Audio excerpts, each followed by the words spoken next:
Ncert Geography, Class 11. There are basically two books. So I'm just beginning with the first book, which is the India Physical Environment Geography. In this book, we have 4 units. Unit 1, 2, 3, and 4. Unit 1 is about introduction of India, where it's located and all. Second unit is about physiography. We have 2 chapters, structure and physiography and drainage system. Third unit is about climate, vegetation and soil. Climate, natural vegetation and soil. And the fourth unit is about natural hazard and disaster and how can we manage these consequences and causes of this natural disaster. And then there are appendices where we have the states, their capitals, number of districts, area and population, union territories, their capital, area and population, important river basin, state and union territory, which forests cover, and national parks of India. So beginning with this first chapter, Unit 1, India and location.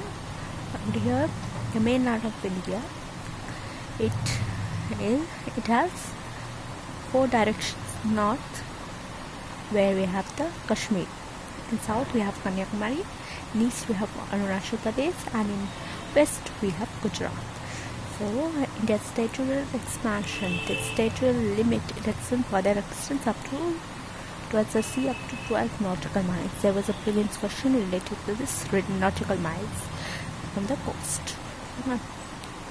12 nautical miles from the coast.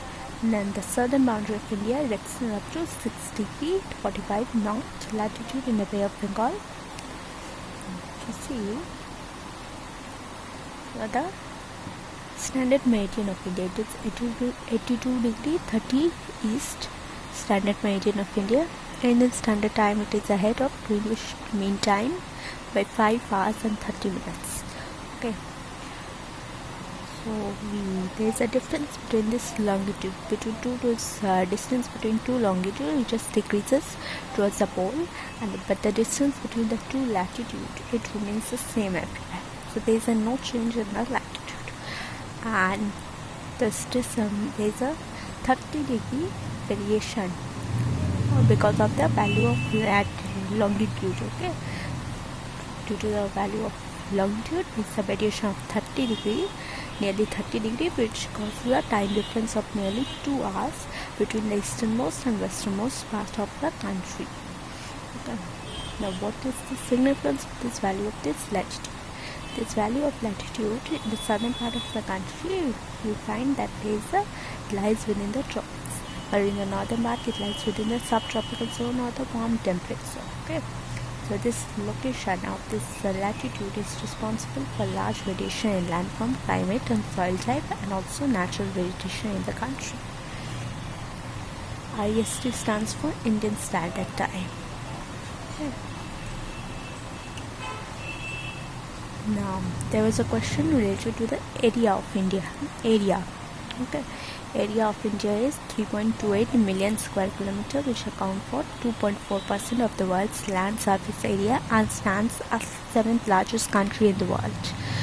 Size of India, it depicts the physical diversity of India, because we find in the north we have the lofty mountains, the Himalayas in the north, large rivers there, Ganga, Mahanadi, Krishna, Godavari and Kaveri, green forested hills in northeast we find, and south India also we find this green forested hills, and there is a vast sandy expanse. Also we find this Hindu Kush and Suleiman ridges in the northwest, Udvanchal hills in the northeast, and by the large expanse of the Indian Ocean we find in the south, which forms this Indian Ocean forms a great geographic entity which is known as the Indian subcontinent, which includes countries like Pakistan, Nepal, Bhutan, Bangladesh, and India. Himalayas, together with other ridges, they have also acted as a formidable physical barrier in the past. Okay. Peninsular part of India that extends towards the Indian Ocean, which has provided the country with a coastline of 6,100 km in the mainland and 7,517 km in the entire geographical coast of the mainland, plus the Iceland group. Andaman and Nicobar, which is located in the Bay of Bengal, and Lakshadweep in the Arabian Sea. Thus, India as a country, we can say that it's a physically diverse land which provides occurrence of varied resources. The last portion of the chapter is India and its neighbor. So we can find that Indian Ocean, which is located in the south. Okay, India is located in the south central part of the continent of Asia.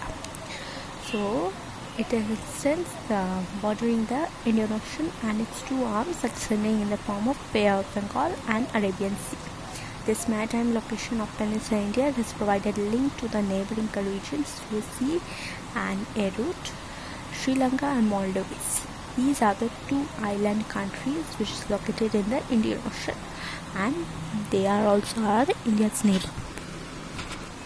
So as I said that Sri Lanka and Maldives, they are the two island countries which is located in the Indian Ocean, and they are also India's neighbor.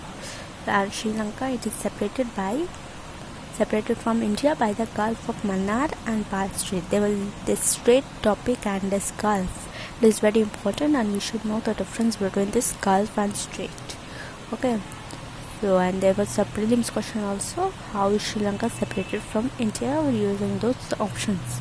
Okay, and there are various other straits and gulfs. I think you should make a note out of it. Okay, thank you for today.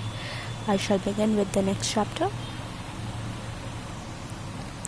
In the upcoming video, I shall discuss about the unit 2, which is about physiography. 2 chapters are there, as I said earlier: structure and physiography and drainage system. Thank you for today.